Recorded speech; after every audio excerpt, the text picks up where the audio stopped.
This is the Big O Show. This is the Big O Show. Alrighty. There he is, Batman. No. Is that your favorite superhero? Oh yeah, by far. Okay. The only true superhero to root for. I'm a Spider-Man fan. You're Sorry. a Spider-Man fan. Got you. Yes. Have you always been a Spider-Man fan, or is it the most recent ones that have done it? No. I've always been a Spider-Man fan. I have my black Spidey hanging from the roof over there in my studio here, and wait a minute, I took down my original red one because I had a sign back here and it was dangling because I have a black Spidey and the original, and so they're hanging like this. The other one's over there, so I had the other one hanging back here, but as you can tell, this thing's kind of loaded back there, so I don't have any space for Spidey, so I have to find another space for Spidey in the studio. But yes, I've always been a Spidey guy. In fact, one of our listeners, GP Trap, if you see, I don't know if you could tell in the back, that's a Spider-Man with a guitar. Yeah, no, I see it. That's a pop. Yeah. And he also brought me a Batman. Oh, that's dope. A Batman with a pop Batman with a guitar. So GP Trap has contributed two things to the show. Oh, that's awesome. That's awesome. The Batman was better than the Spider-Man one, but you're a Batman guy, of course. Yeah, but I like Spider-Man. I will say that Spider-Man is my favorite like the movies, especially the most recent ones. The last 4 or 5 years have been my favorite movies to watch outside of the Batman movies. Like even more than some of the Marvel, Avenger movies. I've enjoyed the Spider-Man movies. It's a more fun series. An old fart, dude, I had to, wake up a little extra early so I can watch my Spider-Man cartoon, in the morning, and sometimes in the afternoon also. Because remember, I'm not unlike you, Cam, that you grew up in the era of 24-hour cartoon channels. I did not have that, unfortunately. We had a window in the morning, very early in the morning. Then we had a window in the afternoon with one of the 33 or 39 channels or something like that. And then Saturday mornings and Sunday mornings. I remember this for 2 years. I was so pissed, Cam, because I had to go to catechism school.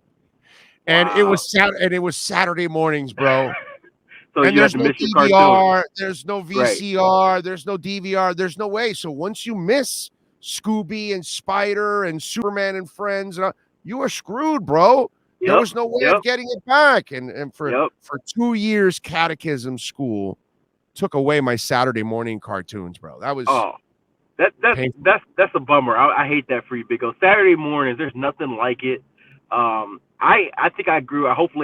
Hopefully there's some people who remember this, but I think I grew up watching a lot of Yu-Gi-Oh! And like Pokemon and stuff on my Saturday mornings, and then I switched to College Game Day and watched college football. Right. But that's the evolution. It's the normal evolution for us, at least. Yeah. But Saturday morning is nothing like watching your shows in the morning. Oh man, that was just like we lived for it because we didn't have 24-hour cartoon channels. So for us, that was heaven, bro. You know what I'm saying? Right. And meanwhile, I'm in catechism school, and then and I still remember in catechism school. I don't have a ruler around here. We had a nun. That dude, like if you got out of line, and it happened to me a couple times. Anyway, she would grab your fingers and she'd make you do this, right? And then she'd grab her index and her thumb, and she'd wrap it around, and she'd tighten up like this, and you see your fingers turning red, and then she'd grab a ruler, whack. Big O, that's definitely abuse. If this is this era, no, that's normal. Then that teacher would have been arrested. Back then, it's like this is daily life. Society has changed. Dude, I had an assistant principal named Montoya in Kinloch Junior High. This is early 80s. This is 1981 or 80, something like that. Yep. And when you would go get paddled, and I got paddled a couple times, he had a paddle and it said Toyota on it, and he had holes drilled on it on the thing, so it'd be more aerodynamic. Right. And then he'd tell you, put your hands on the desk, look at the wall, and then he says, "You want it? You asked for it. You got it. Whack, Toyota." So he'd use the slogan every time. He'd whack you. Oh man. You want it? You asked for it. You got it. Toyota, because that was the slogan in the commercial back in the day. Right. That leaves a scar. I bet you every time you think of that Toyota commercial, you think of that. You know, I'm rubbing my ass just going, don't call my dad. Thank me all you want, dude. Right. Okay? Because it's going to be worse when you get home, right? You know, so. At home is nothing like this one, you know? It's like, yeah, this ain't nothing. You know what I mean? Right. Right. You can we grew up in a completely different era where so many people would have been arrested and they lost their kids and all that. No, by the way, we turned out just fine. I just want you to know. Yeah, we did. We turned out all right. I think what happens a lot is deep down inside, as what I would say older kids. I don't know about younger kids nowadays, but deep down inside us, older kids, we kind of, when we got our asses kicked, we knew we were going to get our asses kicked. Oh yeah. So we knew we deserved it. So it was just one of those things like, and I almost get the feeling that nowadays these kids, like, they want no repercussions for stuff that happens, when we all knew what we were doing was wrong. And we all knew that the risk was you were going to get grounded and you were also going to get your ass kicked, you know, because it was doubled in those days, you know? Oh man. And you definitely deserved it. Like, so I remember, and so like I didn't live in a timeout household. I never lived that life. Household. Yes, exactly. So I remember I knew if I did something at school or did something at home, I just prepped. I'll get strategic. I would put like toilet paper inside my pants to try to soften the blow. I'd do all kinds of things. I try to fake like I'm sleeping and napping when my parents got home to try to elongate. It never really worked, but I try to do everything. But it's deserved. You know, I did a lot of stuff growing up that I would probably do the same to my kids these days if that happens. So yeah, I get it. Yeah, it is. It's part of it. But I think I learned that way. If you told me, hey, I'll just get in time out for 15 minutes, I don't think I would have learned. No, I'm with you there. All right. As we get ready for this draft, what's the deep dive telling you right now in the third and fourth rounds? Yeah, I mean, I've spent a lot of time, honestly, talking about other teams because the Dolphins don't have the picks until later in day 2 and day 3. But when you look at, I guess, those later day 3, day 4 picks, day 2, day 3 picks in third and fourth round, a lot of times you're just trying to see what falls to you, right? And I think if you're a team like the Dolphins, you don't have that many picks. It gets you an opportunity where maybe you can either you can take two routes. You can either take a little bit more risk when you get to that that period and try to get an upside swing, a guy who may have been a first or second round guy on your grade board who may have character issues or injury issues, and say, hey, maybe we hit a lightning in the bottle. Or you try to attack what I've told you before on the lesser positional values, positions like middle linebacker or running back or center, positions that don't have that central value. And so for the Dolphins, I know they brought in a handful of linebackers. They brought in a handful of running backs. That kind of tells you positions that they view as potential draft picks there. Yeah, because it's obvious at this point. You don't have a first-round pick. They're not Dolphins fans. They're not trading into the first round. So don't have to worry about that. They need a bigger back, by the way. They kind of need – they need the guy in between the fullback and the backs that they have, because they don't really have a back that can really punish you a little bit. And I think that, a lot of us have been talking about James Cook because he kind of fits that mold that you want.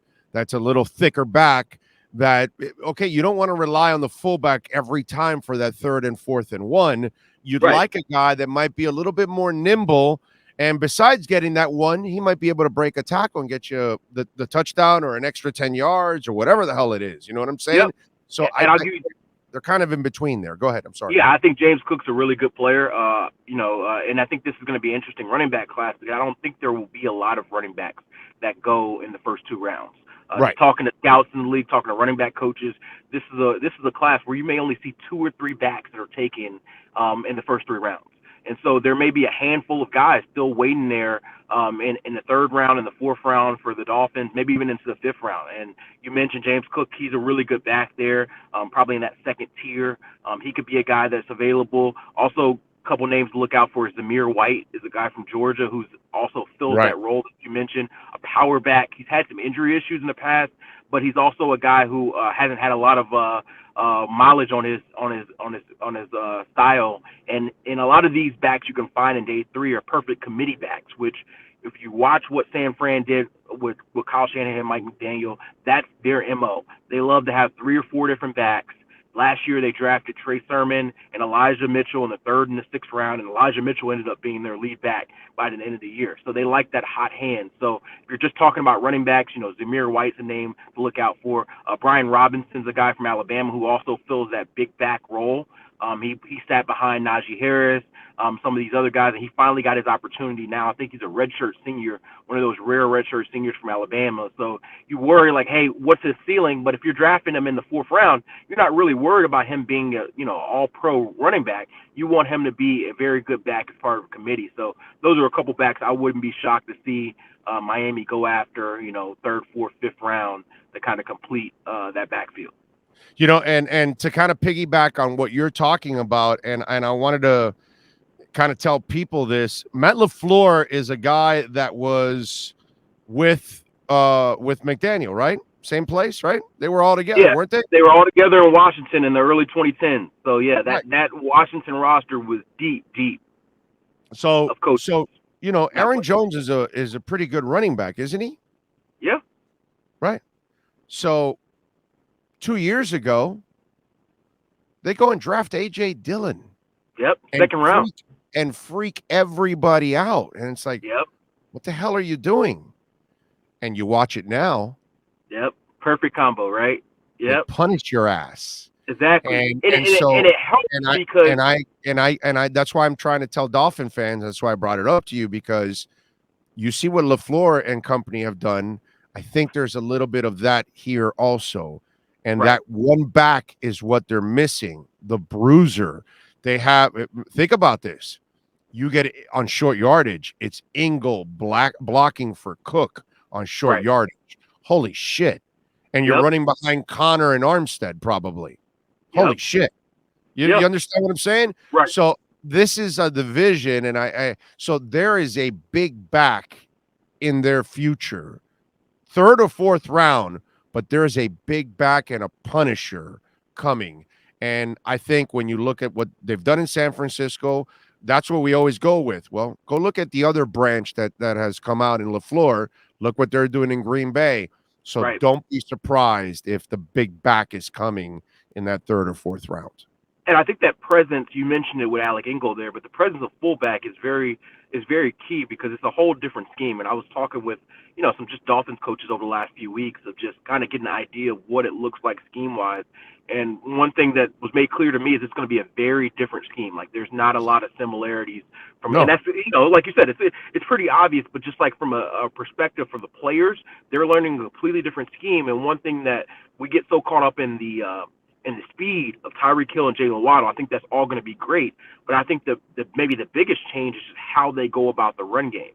It'll be a lot of more ISO, a lot more wide zone scheme, a lot more focus on getting downhill and bringing physicality back into the game in the way they run it. And you mentioned the big back. Yeah, they may go after that, but I also think you're going to see the fullback getting the ball some. Alec Ingle. Well, no, there's no doubt. Short yardage situation. So I think that'll all be a part of it. They did draft Jared Dokes last year in the 7th round. We haven't seen much of him. We don't know if he's going to be a player or not. But he's going to get a chance to compete there. It's going to be interesting to see what they do with Myles Gaskin because he's been the lead back here the last couple of years. But when you look at sort of the roster and what they have, he's now in position to be the 3rd back there. He doesn't really play a lot of special teams. So that's going to be an interesting question. He's not that big back, that bruiser. So some of these skill sets are a little bit duplicative when you got a Myles Gaskin, a Salvin Ahmed. Some of these guys are not going to make the roster. Let's just be real. So those guys are insurance policies. They're insurance policies right now. Yeah, especially if you end up adding another back. So I think that's all a part of this equation. But I think it's a good problem for the Dolphins to have to figure out, hey, who's going to be on the roster. And, you got to make sure Raheem Mostert is healthy, first of all. He sounds like he's head that track. But everything is set up for the Dolphins' backfield to be in better position than it was last year. Hell yeah. Hell yeah. All right, before I let you go, I asked you this 2 weeks ago. Now that we're just over a week away from it, maybe you've been able to unearth something. We know Chris Greer is a wheeler and a dealer, my brother. So we cannot put it out that he might end up with a draft pick in this draft by trading something on his roster that's currently there. Is there somebody there that is tradable and will bring back some kind of value in the first or second day? I don't think he's going to be making moves to trade players for third day picks. But first and second day, is there anyone that you would say, this is one player I would look out for that maybe, just maybe, could be moved? Yeah, I don't know if first or second day you create that. I think Devontae Parker was that big name, and they got a day 2 pick next year for him. A lot of times this is when you see a change of scenery type players being traded. If you remember a couple years ago, Josh Rosen was traded on day 2 of the draft for that second round pick, a change of scenery player. So if you look at the Dolphins roster, a lot of times it's failed first round picks. So you can look at guys like some of the offensive linemen, but I don't think they're really in a position to trade one of those guys when they want them to compete for one of those jobs. So that's immediately what comes to mind, but I don't see it. You could look at a guy like Noah Igbenogany and say maybe he gets a fresh start somewhere, but they also still need cornerback depth. So I just don't see an obvious candidate where, hey, you're going to get a first or second round pick if they trade him. So if there was one, I'd say it's one of those former first round picks, but right now I think they're probably done with their significant trading of players. Where are you going in the Batmobile since you're in it right now? It's been a busy morning for me. This actually is my Batmobile, by the way. I got a black Challenger that I literally named the Dark Knight. So that shows you my Batman love. But I just got a workout in. I got a haircut. I am about to go drop off my dry cleaning and pick up some diapers for my daughter. So this is a active morning out, and then I'll be home and start doing more draft prep. So morning is errands and workouts, and afternoon is work. So there you go. All right. Catch him doing his thing on the NFL Network as always, and follow him on Twitter at Cameron Wolfe. Cam, as always, thank you for taking some time. We'll catch up later in the week, my friend. All right. Appreciate you, Big O. Thank you, sir. There you go. Cameron Wolfe. You have now faced the Wolf Pack.